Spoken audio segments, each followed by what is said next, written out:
Call the member for Balmain. Thank you very much, Mr Temporary Speaker. I rise before this House to speak on the Petroleum Onshore Amendment Bill 2013. We Greens welcome the Government's Petroleum Onshore Amendment Bill based on its objective to strengthen and clarify the compliance and enforcement framework of the Petroleum Onshore Act 1991.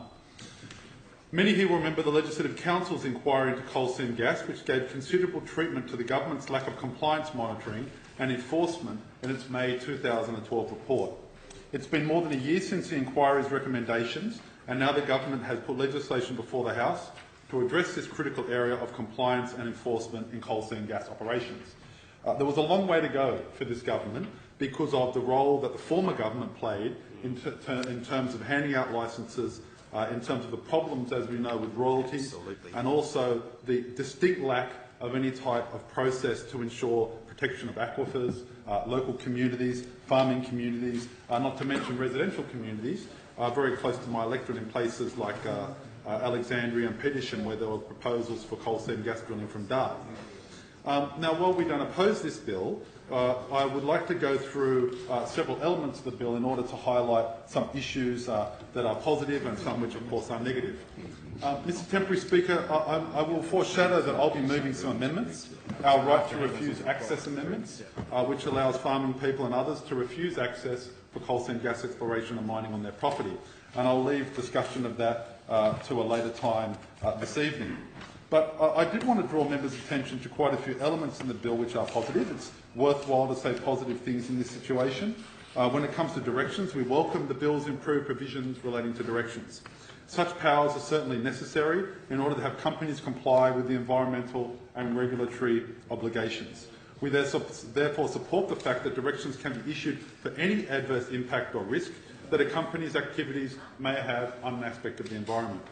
The fact that directions can be used to rehabilitate, conserve, prevent, control or mitigate any harm to the environment is a positive step, and that should be welcomed. The Act was clearly deficient in this regard, and the bill highlights the inadequacies of the current regulatory regime.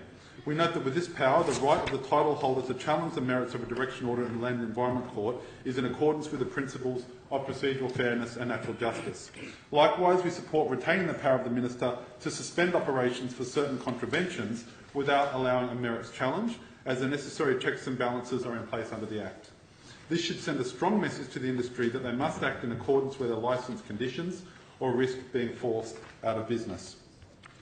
Mr Temporary Speaker, other elements which are useful in the bill, which I'd like to spend some time discussing, for example, is the environmental information aspects. The provisions that allow for environmental information to be published is welcomed by the Greens and those communities who have been fighting for years to access such information. The question, of course, is asked that it should already have been done as proactive release under the Government Information Public Access Act. If this Act was being followed precisely, then community groups would already have access to the information they need to regulate an industry which the Government for many years has failed to do. It's also important to make these proposed provisions effective, and there needs to be a mandatory requirement for the Director-General to publish such information, or else we'll continue to have the problems of the current system where some information is published and some isn't, and that can cause significant concern in the community. I wanted to also raise an issue about reimbursement of legal costs in arbitration. That's something that the Greens will look at moving in the Legislative Council, because the provision for the title holder to cover a landholder's reasonable legal costs in the bill is a welcome addition, and that is something positive, Mr Temporary Speaker, that we should acknowledge. However, it does fall short because the provision stops when the arbitration starts, and this is important. I know in particular a lot of members representing rural and regional areas are aware of this. Landholders, for example, in the Bylong Valley and in the Southern Highlands are at this very moment racking up astronomical legal bills relating to legal advice when it comes to compulsory arbitration. The problem with the proposed Section 69DA and with its 141A Mining Act equivalent is it excludes legal costs when it comes to arbitration. And this arbitration is compulsory. It's something which the landholder is compulsorily involved in. So if the Government wants to ensure that landholders are able to receive quality legal advice on access arrangements, there's no rational reason for this provision to stop at arbitration. As I mentioned, a lot of landowners during this compulsory acquisition period are clocking up very significant legal fees. Indeed, it only provides an incentive for the mining companies to play out the clock, quite frankly. If you're a legal advisor from a mining company, you play out the clock, you force the landholder into compulsory arbitration. where it's clear that the power of the mining company against the landholder who has no legal advice support, only their own capacity to pay for legal advice, would lead to a very significant power imbalance, including the ability, because there is the ability to receive legal advice support is precluded.